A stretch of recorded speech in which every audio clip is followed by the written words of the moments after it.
وما لنا ألا نتوكل على الله وقد هدانا سبلنا ولنصبرن على ما آذيتمونا وعلى الله فليتوكل المتوكلون. Nah, kembali kepada hadis ini.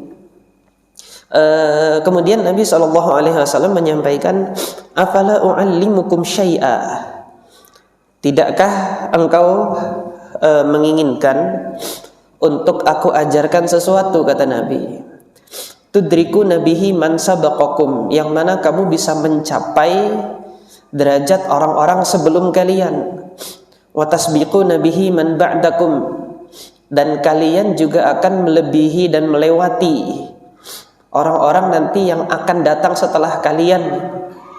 Wala yakunu ahadun afdala minkum, tidak ada seorang pun nanti yang bisa melebihi kalian, illa man sana'a mithla ma sana'tum, kecuali mereka juga melakukan sebagaimana yang kalian lakukan. Qalu bala ya Rasulullah, ya wahai Rasulullah, kami ingin. Qal, maka Rasulullah menyampaikan, tusabbihuna wa tukabbiruna wa tahmaduna dubura kulli salatin thalathan wa thalathina marrah. Kalian bertasbih, bertakbir dan bertahmid di setiap kali selesai salat. Nah, ingat sekali lagi di sini menggunakan dubura kulli salah. Kalau dubura kulli shalah ini tadi dimaknai sebelum salam, ada enggak kaum muslimin yang zikir subhanallah, alhamdulillah dan Allahu akbarnya 33 kali itu sebelum salam gitu? Enggak ada. Dan di sini mengungkapkan dubura kulli shalah, artinya ungkapan dubura kulli shalah itu seringkali digunakan untuk waktu setelah salam, bukan waktu sebelum salam. Nah, ini yang diajarkan oleh Nabi SAW. Kemudian salah seorang perawinya tadi, Abu Shalih Dzakwan As-Samman, menceritakan kelanjutan dari cerita hadis ini setelah Nabi SAW memberikan amalan tersebut. Faraja'a fuqara'ul muhajirin ila Rasulillah sallallahu alaihi wasallam. Orang-orang fakir dari kalangan muhajirin ini setelah mengamalkan amalan ini datang lagi ke Rasulullah, balik lagi gitu. Loh, apalagi masalahnya? Qalu ya Rasulullah, wahai Rasulullah, sami'a ikhwanuna ahlul amwali bima fa'alna. Saudara-saudara kami yang kaya banyak duitnya tadi, dia dengar amalan yang engkau ajarkan kepada kami ini gitu loh. Fa fa'alu mithlah, mereka juga melakukannya. Ya kalau gitu sama lagi kan, derajat mereka sama lagi sama kita. Nah, kita nggak bisa lagi melebihi derajat mereka. Faqala Rasulullah, maka Rasulullah sallallahu alaihi wasallam mengatakan apa? Dzalika fadlullahi yu'tihi man yasha. Demikianlah Allah memberikan keutamaannya, memberikan fadlnya kepada siapa yang Allah Subhanahu wa taala kehendaki. Qala Sumay, perawi dari Abu Shalih tadi, Sumay maula Abi Bakar ibn Abdurrahman tadi, fahaddastu ba'dha ahli bihadzal hadis, maka aku sampaikan hadis ini kepada keluargaku. Sebagian hadis ini aku sampaikan hadis ini. Faqal, maka mereka mengatakan, wahamta, kamu salah, cerita hadisnya enggak begini. Yang benar gimana? Innama qala tusabbihullaha thalathan wa thalathin. Yang benar itu kamu itu bertasbih 33. Wa tahmadullaha thalathan wa thalathin. Alhamdulillah 33. Wa tukabbirullaha thalathan wa thalathin. Dan kamu bertakbir 33. Faraja'tu ila Abi Shalih, maka aku kembali kepada Abu Shalih, karena tadi Sumay ini meriwayatkan hadisnya dari Abu Shalih Dzakwan As-Samman. Karena Abu Shalih gurunya datang lagi kepada Abu Shalih. Fadzakartu lahu dzalik, aku sebutkan ini keluargaku katanya saya salah dalam meriwayatkan hadis ini. Tadi saya katakan kan yang dari engkau, yang saya dengar dari engkau begini ya.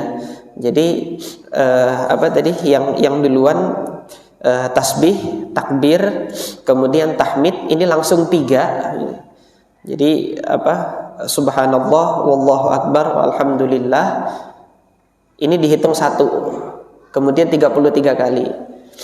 Sementara yang warid yang kita amalkan kan subhanallah dulu 33, kemudian alhamdulillah 33, kemudian Allahu akbar 33. Nah, yang diriwayatnya Sumai ini tadi langsung subhanallah, Allahu akbar, alhamdulillah. Subhanallah, Allahu akbar, alhamdulillah. Ini 33. Nah, cross check lagi kepada Abu Salih Dzakwan As-Samman. Saya ditegur ketika menyampaikan ini salah kamu. Faqal, maka kemudian Abu Salih Dzakwan As-Samman mengatakan qul Allahu akbar wa subhanallah walhamdulillah, Allahu akbar wa subhanallah walhamdulillah, hatta tablugha min jami'ihinna 33. Ucapkan Allahu akbar, subhanallah dan alhamdulillah, itu dihitung 1. Kemudian Allahu akbar wa subhanallah walhamdulillah dihitung 2, sampai kamu mencapai jumlah 33. Artinya apa? Model zikir yang seperti ini juga diajarkan sama Rasulullah SAW setelah sholat. Jadi model yang diamalkan kebanyakan kaum muslimin pada hari ini itu juga diajarkan oleh Nabi. Ini di hadis saya lupa sahabatnya itu yang 30 subhanallah 33, alhamdulillah 33 sampai Allahu akbar 33. Ini yang lumrah diriwayatkan diamalkan oleh kaum muslimin saat ini. Tetapi ada lagi model zikir yang juga subhanallah, kemudian Allahu akbar dan kemudian alhamdulillah. Tadi yang diajarkan oleh Abu Salih Dzakwan As-Samman, takbir dulu, Allahu akbar wa subhanallah walhamdulillah. Jadi diucapkan zikirnya itu dulu sampai diulang kembali sebanyak 33. Yang demikian ini juga boleh, karena demikian yang diajarkan oleh Nabi SAW. Nah, ini cara zikirnya itu tadi yang. Nah, pelajaran yang insya Allah kita ambil di sini dari hadis yang panjang ini, pelajaran yang pertama ini adalah keutamaan zikir yang diajarkan oleh Nabi SAW, betapa besar pahalanya. Dia bisa menandingi pahala sedekahnya orang-orang kaya. Betapapun banyak harta yang digelontorkan oleh orang-orang kaya itu untuk bersedekah, dia bisa ditandingi dengan zikir ini. Kemudian ketika orang-orang kaya juga mengamalkan zikir yang sama ini dalam pandangan orang-orang miskin tadi, ini kalau begitu kita nggak bisa lagi nandingin orang-orang kaya. Kemudian Rasulullah menyampaikan dzaka fadlullahi yu'tihi man yasha. Demikianlah keutamaan yang Allah Subhanahu wa taala anugerahkan kepada siapapun hambanya yang ia kehendaki. Sampai di sini apa sih pelajaran yang kita ambil?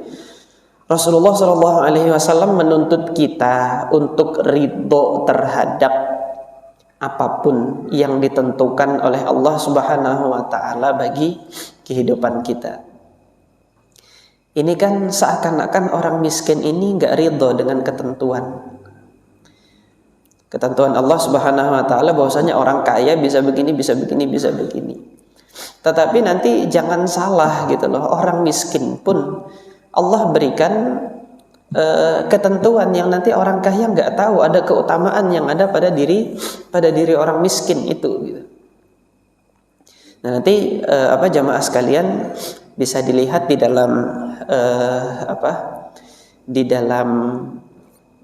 Riyadhus Shalihin itu ada satu bab yang dikumpulkan, yang disusun oleh Al-Imam An-Nawawi untuk menunjukkan keutamaan orang miskin, wa du'afatil muslimin, orang-orang lemah dari kalangan muslim, yang mana di antara keutamaan orang-orang miskin itu doanya itu lebih didengar oleh Allah Subhanahu wa taala. du'afatul muslimin.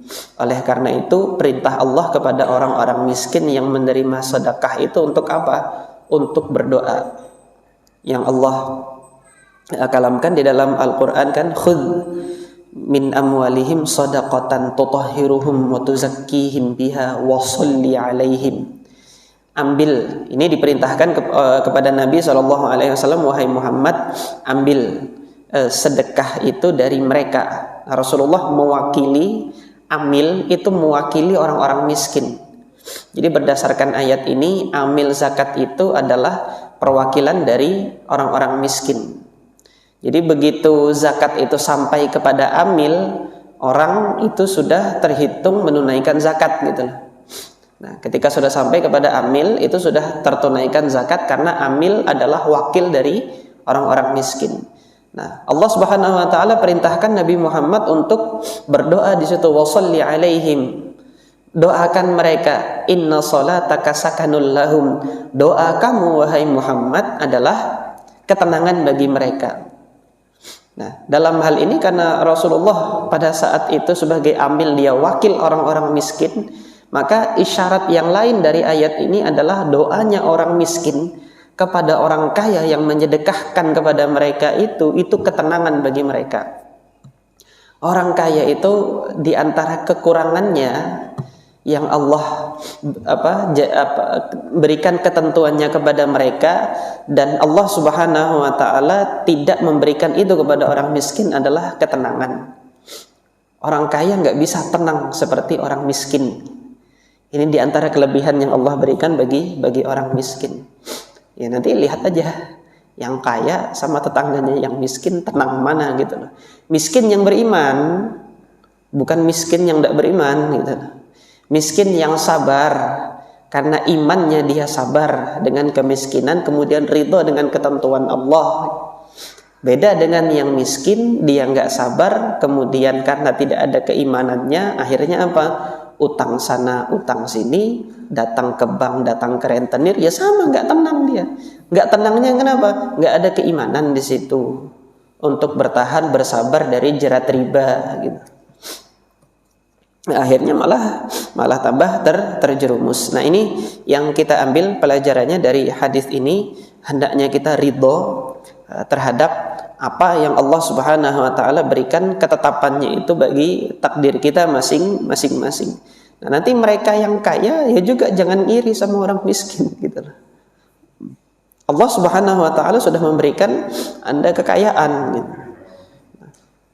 Ada yang kaya yang ngiri sama orang miskin? Ada, saya pernah dapat, Ustadz saya jadi orang miskin aja kayak gini. Saya jadi orang kaya kayak gini nggak ada kesempatan duduk bermajelis sama antum kayak gini.